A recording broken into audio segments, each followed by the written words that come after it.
बाबा, मैं तो बस एक नादान इंसान हूं जो रोज गलती करता है।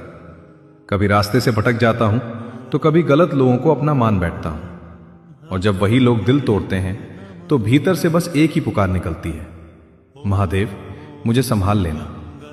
मैंने सुना है बाबा, जो आपका हो जाए आप उसके आगे दीवार बनकर खड़े हो जाते हो। बस इतनी सी गुजारिश है, मुझे गिरने से पहले थाम लेना, क्योंकि मैं अभी सीख रहा हूं और मुझे आपके सिवा कोई नहीं समझता। बाबा, मैं कोई साधु नहीं हूं, मैं तो बस एक साधारण इंसान हूं, लेकिन मेरी नीयत सच्ची है। ना मुझे किसी को छलना है, ना किसी को हराना है। मुझे तो बस खुद को आप में पाना है। मैंने तय कर लिया है बाबा, अब ना दिखावे में झुकूंगा और ना भीड़ में खोऊंगा। हो सकता है मैं रोज मंदिर ना जा पाऊं, लेकिन अपने मन के भीतर आपके नाम की ज्योति जरूर जलाऊंगा। मेरा कर्म ही मेरी आरती होगी।